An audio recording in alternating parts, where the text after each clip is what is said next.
எனக்கு தெரிந்து ஜனநாயகம் கொஞ்சம் தள்ளி போகிறதுக்கு வாய்ப்போ ஏன்னா இப்போ இருக்கிற சுச்சுவேஷன் கொஞ்சம் தனியணும். ஏன்னா இந்த நேரத்தில் ஒரு சினிமா கொண்டாட்டம்னா மக்களே வெறுத்து போயிடுவாங்க. அப்போ விஜயே இப்போ வேண்டான்னு எல்லாத்தையும் தள்ளி வச்சுட்டாரு.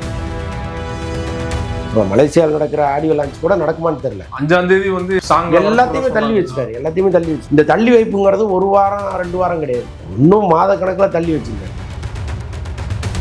ஃபர்ஸ்ட் சிங்கிள்லேருந்து ஆரம்பித்து ஒரு ப்ரொமோஷன் கொடுத்து போகணும்னா இந்த ரணம் முதல்ல குறையும். அப்போ அது குறைவதற்கான நேரம் அதுலேருந்து சில மாதங்களுக்கு கணக்கு போட்டிங்கன்னா எனக்கு தெரிஞ்சு ஜனவரியில் வருவதற்கு வாய்ப்பு இல்லை. ஜனவரியில் வர்றதுக்கு வாய்ப்பு இல்லைன்னா அடுத்து மே மாதம் எலெக்ஷன் வந்துடும்.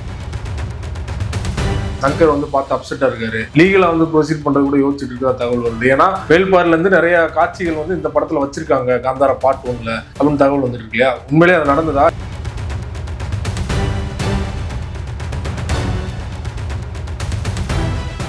குறிப்பாக AK-64 அந்த படத்தோட அப்டேட் கொடுத்து நீங்கள் வலைபேச்சில் பேசியிருந்தீங்க. டைட்டில்லாம் வந்து இங்கே ஆங்கிலத்தில் தான் வைக்க போகிறாங்க அப்படின்னு. டியூட் அப்புறம் இல்லைக்கு 2 படமே தீபாவளிக்கு வரப்போகிறதா தகவல் வந்தது. 2 பேருமே அனௌன்ஸ் பண்ணாங்க தீபாவளிக்கு வரோன்னு சொல்லிட்டு. ஆனால் கண்டிப்பாக வந்து ஏதாவது ஒரு படம் தான் ரிலீஸ் ஆக வாய்ப்பு இருக்குது அப்படின்னு தொடர்ச்சியாக எல்லாருமே பேசிட்டு இருக்காங்க இல்லையா? எல்லைக்கு தள்ளி போகும் போல இருக்கு. ஓகே, ஆமாம். ஏன்னா டியூட் கன்ஃபார்மாக எல்லாமே முடிச்சு வச்சுட்டாங்க. பட் எல்லைக்கு வந்து இன்னும் ஷூட்டிங்கே பாக்கி இருக்கு, இன்னும் முடிக்கலையா? இன்னும் ஏதோ பேட்ச் ஒர்க்கெல்லாம் கொஞ்சம் இருக்கு போல இருக்கு. ஸோ அதனால வந்து இவங்க தீபாவளிக்குள்ளே வர்றது ரொம்ப கஷ்டம். இன்னொன்று ஒரே நேரத்தில் வந்தால் கலெக்ஷன் கட்டாயமாக பாதிக்கும்னு நினைக்கிறாங்க. இப்போ அவரு மைத்ரி மூவி மேக்கர்ஸை பொறுத்தளவுக்கு அவங்க ஸ்ட்ராங்காக இருக்காங்க. நான் வரேன் சார், நீங்கள் வந்தாலும் சரி வரலனாலும் சரி நான் வரேன்ட்டார் அவர். இவங்க கொஞ்சம் சரி ரைட்டு, அவர் ரொம்ப உறுதியாக இருக்காரு, நம்ம தள்ளி போயிடலாங்கிற முடிவு எடுத்து. இவங்களுக்குள்ள மீட்டிங் நடந்திருக்கா? ஆமாம். ஒருவேளை வந்து தீபாவளிக்கு வரலன்னா அடுத்து பொங்கலுக்கு ஜனநாயகன் வருது, பராசக்தி வருது. இடையில எந்த கட்டத்தில் சார் வரும் எல்லைக்கு? எனக்கு தெரிந்து ஜனநாயகன் கொஞ்சம் தள்ளி போகிறதுக்கு வாய்ப்பு இருக்கு. ஆமாம். ஏன்னா இப்போ இருக்கிற சுச்சுவேஷன் கொஞ்சம் தனியணும். ஏன்னா இந்த நேரத்தில் ஒரு சினிமா கொண்டாட்டம்னா மக்களே வெறுத்து போயிடுவாங்க. அப்போ விஜயே இப்போ வேண்டான்னு எல்லாத்தையும் தள்ளி வச்சுட்டாரு. மலேசியாவில் நடக்கிற ஆடியோ லான்ச் கூட நடக்குமான்னு தெரியல. 5ஆம் தேதி வந்து எல்லாத்தையுமே தள்ளி வச்சுட்டாரு. இந்த தள்ளி வைப்புங்கிறது 1 வாரம் 2 வாரம் கிடையாது, இன்னும் மாத கணக்கில் தள்ளி வச்சிருக்காரு. அப்போ மறுபடியும் நீங்கள் ஃபர்ஸ்ட் சிங்கிள்லேருந்து ஆரம்பித்து ஒரு ப்ரொமோஷன் கொடுத்து போகணும்னா இந்த ரணம் முதல்ல குறையும். அப்போ அது குறைவதற்கான நேரம் அதுலேருந்து சில மாதங்கள்னு கணக்கு போட்டிங்கன்னா எனக்கு தெரிஞ்சு ஜனவரியில் வருவதற்கு வாய்ப்பு இல்லை. ஜனவரியில் வர்றதுக்கு வாய்ப்பு இல்லைன்னா அடுத்து மே மாதம் எலெக்ஷன் வந்துடும். இந்த இடைப்பட்ட காலத்தில் வந்து படம் அந்த எலெக்ஷனை ஒட்டி வந்ததுன்னா இன்னும் ப்ளஸ் தானே விஜய்க்கு. ஓகே, அது இன்னும் ஒரு மாதிரி கமர்ஷியல் படம் இல்லை. அப்போ அது வந்து அவருக்கு பயனுள்ளதாக கூட இருக்கலாம். ஆனால் தயாரிப்பாளர் தரப்புல இருந்து இந்த பொங்கலுக்கு கிடைக்கிற ஒரு 10 நாள் 15 நாள் லீவு வந்து 10 நாள் லீவு வந்து அப்போ கிடைக்குமா அடுத்து மேல? இல்லைங்க, இப்போ விஜய் படம் வந்துச்சுன்னா அந்த படத்தை கொண்டாடி அது வேற மாதிரி மாறிடுவார். இப்போ இது 10 நாளுங்கிறத விட இன்னும் கூட அவருக்கு பெரிய கூடுதல் கலெக்ஷன் வர்றதுக்கெல்லாம் வாய்ப்புகள் இருக்கு. ஸோ அதனால அவரை பொறுத்தளவுக்கு ஒன்றும் பயப்படுறதுக்கு ஒன்றும் கிடையாது. ஒருவேளை வந்து ஜனநாயகம் தள்ளி போனா பராசக்தி முன்னாடியே வர வாய்ப்பு இருக்கா? 8ஆம் தேதி 9ஆம் தேதி சொன்னாங்க இல்லையா? இல்லை, பராசக்தி அதே நேரத்தில் வரும். எனக்கு தெரிஞ்சு கருப்பு வரத்துக்கு வாய்ப்பு இருக்கு. ஏதாவது ஒரு படம் கூட காம்படிஷன் வரும் இல்லையா? கருப்பு பராசக்தி அப்படி வர்றதுக்கு வாய்ப்பு இருக்கு. இதெல்லாம் வந்து சும்மா நடக்கும் அப்படின்னு நம்புறோம், அவ்வளவுதான்.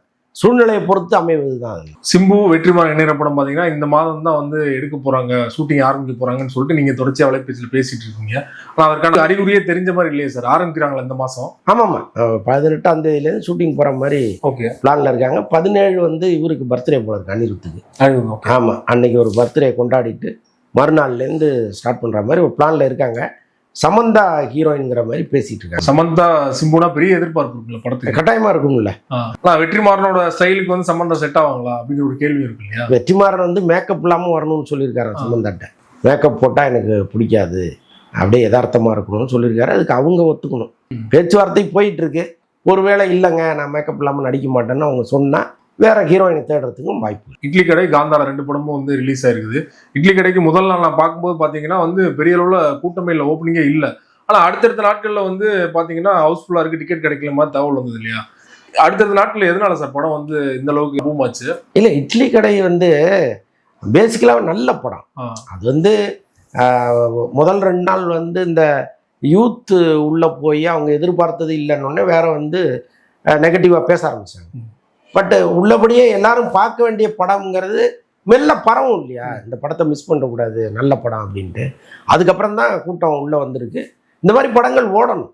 இந்த மாதிரி படங்கள் ஓடினா தானே தமிழ் சினிமா கொஞ்சமாவது ஒரு நம்பிக்கை வரும், ஒரு மரியாதை வரும், ஒரு நல்ல கதைகளோடு உள்ளே வருவாங்க. இல்லைன்னா மறுபடியும் கஞ்சா கடத்துறது, ஆளை அடிக்கிறது. அவருடைய முந்தைய படம் பாத்தீங்கன்னா ராயன் ஃபுல்லா சண்டை சண்டை சண்டை இருக்கும். அப்படியே ஒரு கான்ட்ராஸ்டா இன்னொரு படம் எடுத்திருக்காரு. ஃபேமிலிக்காக ஒரு படம் எடுக்கணும்ல. முன்ன வந்து ஒரு மாதிரி வன்முறை சிந்தனை உள்ளவர்களுக்காக ஒரு படத்தை எடுத்துட்டாரு. இன்னொரு படம் வந்து ஃபேமிலியோட உள்ள வரணும்னு நினைச்சு எடுத்திருக்காரு. கட்டாயமா ஃபேமிலியெல்லாம் சப்போர்ட் பண்ணணும். கலெக்ஷன் வைஸ் எப்படி சார் லாபம் தானா படம்? இட்லி கடை காப்பி 130 கோடியில பண்ணதா சொல்றாங்க.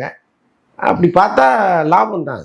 உங்களுக்கு ஓடிடி சேட்டலைட்டு தியேட்டருக்கெல்லாம் அது இதுன்னு பார்த்தீங்கன்னா அதை எடுத்துருவாங்க. குறிப்பாக காந்தாரா படமே பார்த்தீங்கன்னா வந்து பெரிதளவு இல்லை அப்படின்னு நிறைய பேர் வந்து விமர்சனம் பண்ணிக்கலாம். ஆனாலுமே பார்த்தீங்கன்னா டிக்கெட் புக்கிங்லாம் வந்து அதிகமாக இருக்கு, எதிர்பார்த்ததை விட அதிகமான கலெக்ஷன் வந்து தமிழ்நாட்டிலேருந்து எடுத்துட்டு இருக்காங்கன்னு சொல்றாங்க இல்லையா? உங்களோட ஒப்பீனியன் சார்? அந்த படத்தோட பிரம்மாண்டாங்க. ஓகே, இந்த படத்துடைய கருத்து தனியாக வச்சிருக்கேன். பிரம்மாண்டம் இருக்குல்ல, அது வந்து பயங்கரமாக நீங்கள் ரசிக்கலாம். பல காட்சிகளில் வந்து ரிஷப் ஷெட்டியோட நடிப்பு இருக்குல்ல, மிரட்டிருக்காரு. அது அந்த சூலி நீலின்னு ஏதோ கேரக்டர்லாம் வருது. அப்படி வந்து அவர் நிற்கிறதெல்லாம் பார்த்தீங்கன்னா உள்ளபடியே கொஞ்சம் குக்கிராமங்களுக்கு போனீங்கன்னா மக்களுக்கு சாமியே கூட வரும். ஸோ அந்த அளவுக்கு ரொம்ப சிறப்பாக பண்ணியிருக்காரு. நமக்கு ஒரு ஒட்டாத வழிமுறை தெய்வ வழிபாடுங்கிறது நம்ம பார்க்காத ஒன்று. ஆனால் இதை பார்த்த கர்நாடக மக்கள் எப்படி கொண்டாடுவாங்க யோசிச்சு பாருங்களேன். அங்கெல்லாம் பெரிய கிட்டுனாங்க. குறிப்பாக தேவாரா படத்தோட ட்ரெய்லர் வந்தோடனே பார்த்தீங்கன்னா சங்கர் அவர்கள் வந்து ட்ரெய்லர் பார்த்து ரொம்ப ட்வீட்லாம் போட்டிருந்தாரு, பேரை சொல்லாமல் குறிப்பிடாம. அவர் எடுக்கக்கூடிய வேல்பாரி படத்துலேருந்து நிறைய காட்சிகள் வர மாதிரி அவரே போட்டிருந்தாரு. இந்த படம் காந்தாரா பார்ட் 1 வந்ததுக்கப்புறம் பார்த்தீங்கன்னா ஒரு செய்தி சேனலில் நியூஸ் வந்தது, சங்கர் வந்து பார்த்து அப்செட்டாக இருக்காரு, லீகலாக வந்து ப்ரொசீட் பண்ணுறது கூட யோசிச்சுட்டு இருக்கிற தகவல் வருது. ஏன்னா வேல்பாரிலேருந்து நிறைய காட்சிகள் வந்து இந்த படத்தில் வச்சிருக்காங்க காந்தாரா பார்ட் 1ல அப்படின்னு தகவல் வந்துட்டு இருக்கு இல்லையா? உண்மையிலே அது நடந்ததா? என்ன நடந்தது சார்? இல்லைங்க, வேள்பாரி நான் முழுசாக படிக்கல, கொஞ்சம் தான் படித்தேன். இனிமே தான் படிக்கணும் முழுசாக. பட் நான் படித்த வரைக்கும் அதில் இருக்கிற காட்சிகள் இது இல்லை இல்லை. இன்னொன்று வந்து அது நம்ம கொஞ்சம் படித்தாலே தெரியும், மீதி வந்து எவ்வளவு கற்பனைகள் இதுக்குள்ளே இருக்கும்னு. அதனால் அதில் இருக்கிறது எதுவும் இதில் இருக்கிற மாதிரி இனிமேல் இருக்கிற மாதிரி எனக்கு தெரியல.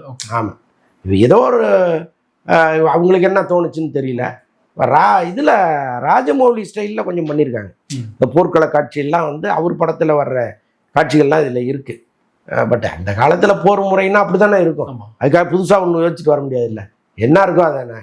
அதனால் வேள்பாரியினுடைய தழுவல்னு சொல்ல முடியாது. ரொம்ப நன்றி சார். சினிமா மற்றும் அரசியல் தொடர்பாக பல்வேறு விஷயங்கள் எங்களோட பகிர்ந்து நேரத்துக்கு ஒதுக்கி மிக்க நன்றி. நன்றி.